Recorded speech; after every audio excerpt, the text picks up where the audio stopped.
Hello और welcome आपके अपने channel JEFY Javed's English for you में। सबसे पहले हम लोग देखेंगे कॉन्ट्रैक्शंस यूज़ क्यों होते हैं। देखिए आपके सामने एक सेंटेंस है, आइड रिटर्न इट। किस तरह से पढ़ेंगे आप? आइड रिटर्न इट। यहाँ पर ये जो है ये मिलकर बना है आई और हेड से। कैसे पहचान सकते हैं आप? ये देखिए बाद में वर्ब की थर्ड फॉर्म है, ठीक है। हेड के बाद में हमेशा वर्ब की थर्ड फॉर्म आएगी। ये होगा you've listened it, तुम इसे सुन चुके हो, you've listened it। और लास्ट वाला है he'll handle it, he'll handle it। ये वाला जो है ये मिलकर बना है you और have से, और ये वाला जो है ये मिलकर बना है he और will से। क्यों यूज़ होते हैं कॉन्ट्रैक्शंस? शॉर्ट फॉर्म क्यों इस्तेमाल करते हैं लोग?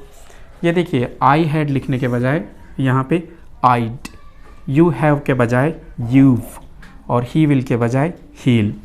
स्पीकिंग की, रीडिंग की, राइटिंग की, लिसनिंग की और सबसे बढ़कर समझने की, अंडरस्टैंडिंग की सहूलत के लिए, फैसिलिटी के लिए हम लोग कॉन्ट्रैक्शंस यूज़ करते हैं। आप भी अपने दोस्तों को कहते होंगे लेट्स गो, क्यों? क्योंकि ये आसान है। लेट्स ये कहना आसान है लेट अस से, है ना। ऐसे कोई नहीं कहता लेट अस गो, क्योंकि कॉन्ट्रैक्शंस आसान है। या हम लोग कह सकते हैं एक दूसरी एग्जांपल, इट्स ओके।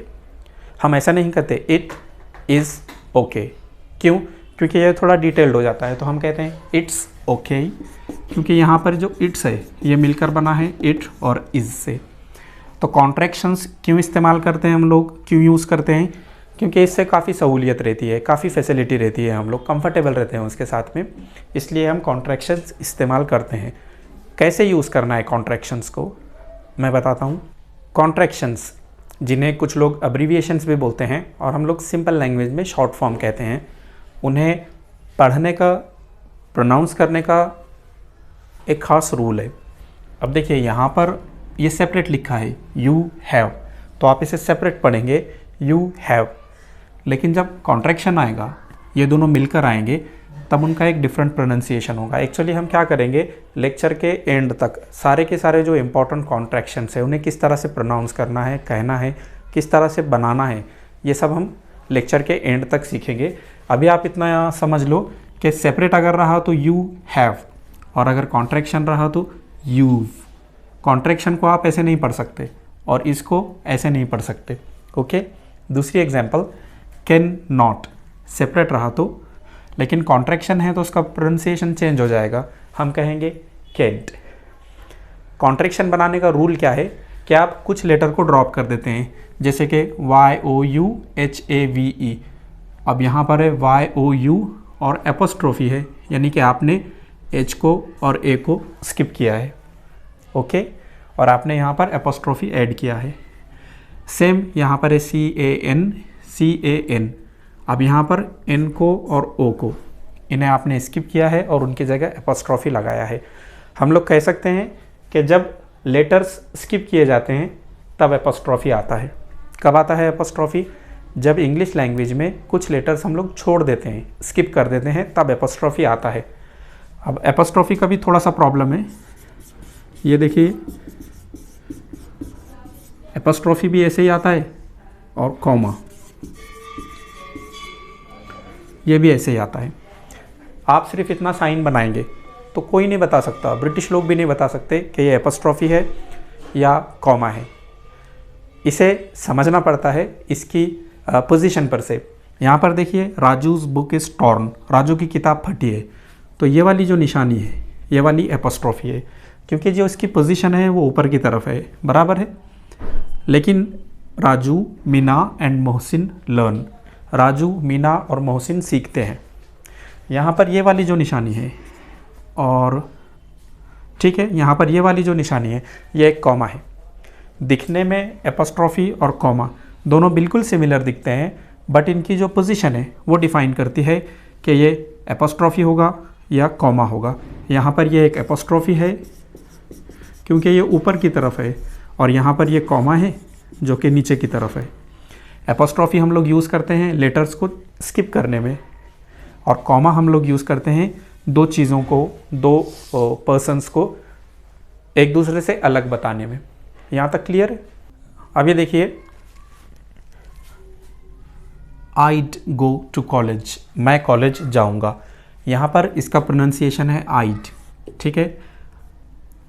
सिर्फ इतना अगर आप लोग लिखते हैं आई एपोस्ट्रोफी और डी, तो कोई नहीं बता सकता, एक्सपर्ट्स भी नहीं बता सकते कि ये आई हैड से मिलकर बना है या आई वुड से मिलकर बना है। फिर कैसे पहचानना है हम लोगों ने? कॉन्टेक्स्ट से, जिस लाइन में, जिस फ्रेज में ये आ रहा है उस पर से हम लोगों ने पहचानना है। यहाँ पर ये आई वुड है, क्या है? I would. क्यों बोल सकते हैं हम लोग ऐसा? क्योंकि बाद में वर्ब की फर्स्ट फॉर्म आ रही है, I would go to college. इस तरह से सेपरेट लिखे तो पढ़ा जाएगा। अभी आइड गो टू कॉलेज, यहाँ पर आइड रिटन अ लेटर। यहाँ पर ये जो है, ये आई और हैड, इसका कॉन्ट्रैक्शन है। पढ़ेंगे कैसे आप? आइड रिटन अ लेटर, लेकिन ये कॉन्ट्रैक्शन है आई हैड का, क्योंकि यहाँ पर वर्ब की थर्ड फॉर्म आ रही है, ठीक है। तो जब कभी भी एपोस्ट्रोफी डी रहे और उसके आगे वर्ब की फर्स्ट फॉर्म रहे तो समझ लेना वुड के तौर पर यूज़ किया गया है, ठीक है। और अगर वर्ब की थर्ड फॉर्म रहे तो समझ लेना ये आइड जो है ये आई हैड से मिलकर बना है। सिमिलरली अगर आप ऐसे लिखते हैं शी एपोस्ट्रोफी एस, तो ये हो सकता है शी हैज़ या शी इज़, दोनों भी हो सकता है। प्रोनाउंसिएशन तो इसका शीज़ रहेगा, शीज़। और आप कॉन्टेक्स्ट के बेसिस पर डिसाइड कर सकते हैं, पढ़ सकते हैं कि इसे पढ़ना कैसे है। जैसे कि यहाँ पर है शी इज़ ब्यूटीफुल, तो हमें लग जाता है कि ये किस चीज़ से मिलकर बना है? शी और इज़ से, है ना। शी हैज़ ब्यूटीफुल, ऐसे तो नहीं जमेगा इंग्लिश में। तो यहाँ पर ये जो शीज़ है वो कॉन्ट्रैक्शन है शी इज़ का।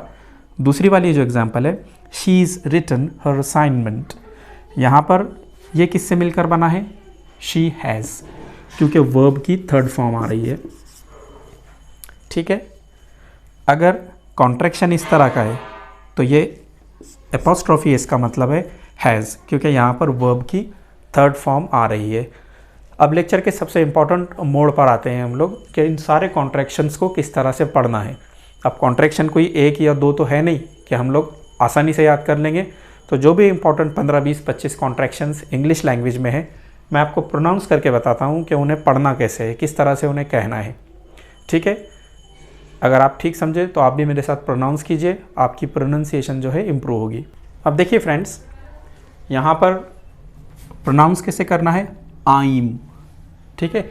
आई एम नहीं है ये, क्यों? क्योंकि ये कॉन्ट्रैक्शन है। आई एम कब पढ़ेंगे इसे? अगर ये सेपरेट लिखा हो तब आप पढ़ेंगे आई एम, बट यहाँ पर कॉन्ट्रैक्शन लिखा है, अब्रीविएशन लिखा है, तो आपको कहना है आइम, your, his, she's, it's, we're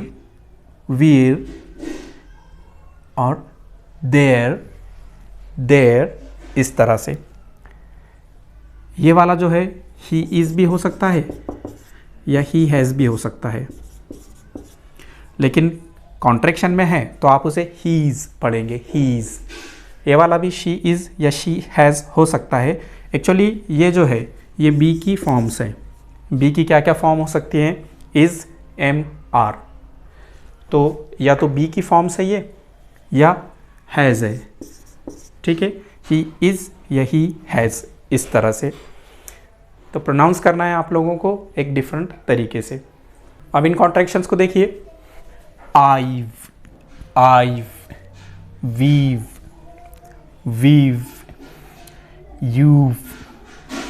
यूव, देव, इस तरह से आप लोगों ने प्रोनाउंस करना है। इनमें से हर प्रोनाउन के साथ, हर वर्ड के साथ हम लोगों ने मिलाया है HAVE, हैव, ओके। ये वाला सिंपल है, लेकिन इसके बाद जो हमारा पोर्शन है वो थोड़ा सा डिफ़िकल्ट है, क्योंकि वहाँ पर वुड भी हो सकता है या हैड भी हो सकता है कॉन्ट्रैक्शंस में, ठीक है। देखते हैं कैसे प्रोनाउंस करना है। आइड, you'd, you'd, he'd, she'd, it'd। है ना फनी? कैसे पढ़ना है इसे? ई, टू और डो, it'd। अगर आपको लगता है कि इस कॉन्ट्रैक्शन की सही प्रोनाउंसिएशन आपने पहली बार इस चैनल पर देखे हैं तो please subscribe and press the bell icon और लेक्चर को अपने दोस्तों के साथ शेयर कीजिए, लाइक कीजिए। it'd, we'd और लास्ट वाला है they'd। हम मानते हैं कि ये आई वुड भी हो सकता है या आई हैड भी हो सकता है। क्या रहेगा? ये लेक्चर के शुरू में मैंने आप लोगों को बता दिया था कि वर्ब की फॉर्म्स के हिसाब से हम लोगों ने पहचानना है। अगर वुड रहा तो फर्स्ट फॉर्म आएगी, जैसे आई वुड गो, मैं जाऊंगा। हैड रहा तो वर्ब की थर्ड फॉर्म आएगी, जैसे आई हैड रिटन, मैं लिख चुका था। लास्ट के कुछ कॉन्ट्रैक्शंस बचे हैं, ये देखिए कैसे पढ़ना है। आइल, यूल, हील। थोड़ा सा लंबा करना है आपको, थोड़ा सा प्रोलॉन्ग करना है और फिर कहना है उसे। हिल नहीं कह सकते आप, हील। एक मरतबा क्लासरूम में रीडिंग हो रही थी, बच्चों से मैं रीडिंग करवा रहा था और एक स्टूडेंट्स ने इसे पढ़ा था हेल, दोज़ख, नर्क। ठीक है, थोड़ा सा डिफरेंस होता है जो इस एपस्ट्रॉफी की वजह से आता है। इसका मतलब होगा नर्क और इसका मतलब है वो करेगा। तो पंक्चुएशन मार्क्स जो हैं ये भी काफ़ी इंपॉर्टेंट हो सकते हैं इंग्लिश लैंग्वेज में। शील, इटिल, वील और लास्ट में देल। इस तरह से आप लोगों ने कॉन्ट्रैक्शंस को पढ़ना है।